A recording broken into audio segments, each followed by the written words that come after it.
Assalamualaikum warahmatullahi wabarakatuh. Nama saya Haikal Fikri.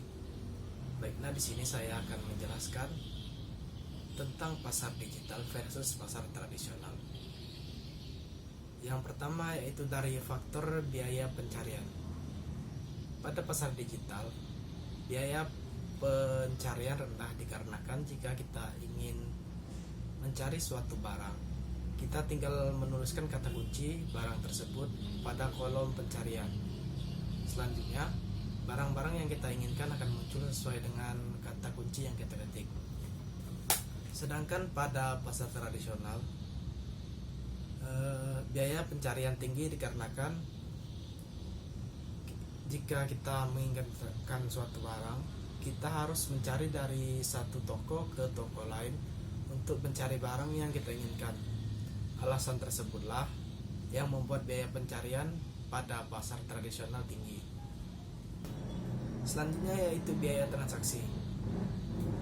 Biaya transaksi rendah di pasar digital dikarenakan biaya negosiasi, biaya pelaksanaan, biaya pengawasan, dan sejenisnya mungkin gratis. Dikarenakan hal tersebut biasanya ditanggung oleh pihak aplikasinya.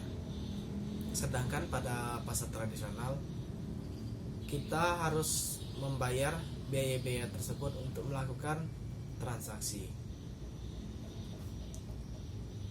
Selanjutnya yaitu faktor penunda kepuasan. Pada pasar digital, penunda kepuasan tinggi dikarenakan jika kita ingin sesuatu seperti makanan, kita harus menahan kepuasan tersebut dikarenakan butuh waktu agar barang tersebut nyampai ke tangan kita, kecuali barang digital. Sedangkan pada pasar tradisional, penunda kepuasan tinggi karena butuh waktu untuk membuatnya. Selanjutnya yaitu faktor biaya menu. Pada pasar digital, biaya menu relatif murah. Karena jika kita ingin membuat menu pada pasar digital, kita hanya perlu mengetik pada kolom menu dan biasanya tidak ada biaya untuk membuatnya. Sedangkan pada pasar tradisional, biaya menu cukup tinggi karena kita perlu menulis atau mengeprint menu tersebut, dan pastilah juga memerlukan biaya untuk mengeprintnya. Selanjutnya, faktor penentuan harga dinamis. Pada pasar digital, penentuan harga dinamis di pasar digital biaya rendah dan cepat dikarenakan jika kita ingin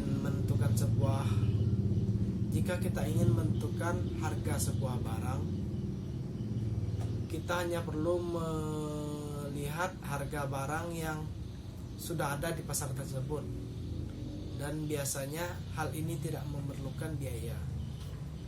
Sedangkan pada pasar tradisional, jika kita ingin menentukan harga barang, kita haruslah melakukan survei dulu dari satu toko ke toko lainnya yang menjual barang sejenis, dan melakukan survei tersebut pastilah membutuhkan biaya dan cukup lambat. Selanjutnya, faktor diskriminasi harga. Pada pasar digital, biaya rendah dan cepat dikarenakan jika ada sebuah barang yang harganya lebih tinggi atau lebih rendah dari barang yang kita jual, kita mudah mengetahuinya dengan cepat karena kita bisa melihat merchant orang tersebut dengan mudah. Sedangkan pada pasar tradisional, jika ada suatu barang yang sama dengan kita, namun harganya lebih tinggi atau lebih rendah dari barang jualan kita, kita cukup lambat mengetahuinya karena itulah diskriminasi harga pada pasar tradisional tinggi dan tertunda. Selanjutnya yaitu faktor segmentasi pasar. Pada pasar digital, biaya rendah dikarenakan tidak membutuhkan iklan untuk menarik kelompok-kelompok pembeli untuk membeli produk kita. dan ketepatan sedang karena kita kelompok-kelompok pembeli tersebut tinggal mencari kata kunci barang yang ingin dibelinya. Sedangkan pada pasar tradisional mereka membutuhkan biaya untuk iklan agar kelompok-kelompok pembeli tersebut membeli produk kita. Selanjutnya yaitu biaya penggantian. Biaya penggantian tinggi atau rendah pada pasar digital dikarenakan tidak semua barang dapat diklaim biaya penggantiannya. Ada beberapa barang yang tidak bisa diklaim biaya penggantiannya. Sedangkan pada pasar tradisional, biaya penggantian tinggi karena pembeli bisa dengan mudah datang ke toko tersebut untuk mengklaim biaya penggantiannya. Selanjutnya, pengaruh jaringan. Pada pasar digital, jaringan membelinya kuat karena seluruh dunia dapat mengakses lewat internet.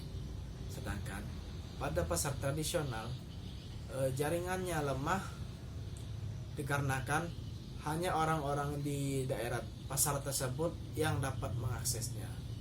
Selanjutnya yaitu faktor dari disintermediasi. Pada pasar digital, faktor disintermediasi sangat mungkin terjadi dikarenakan untuk menarik para pembeli. Sedangkan pada pasar tradisional, disintermediasi sangat kurang kemungkinan terjadi dikarenakan akan merugikan pihak toko. Baiklah, sekian penjelasan dari saya. Lebih dan kurang saya mohon maaf. Wabillahi taufiq wal hidayah. Wassalamualaikum warahmatullahi wabarakatuh.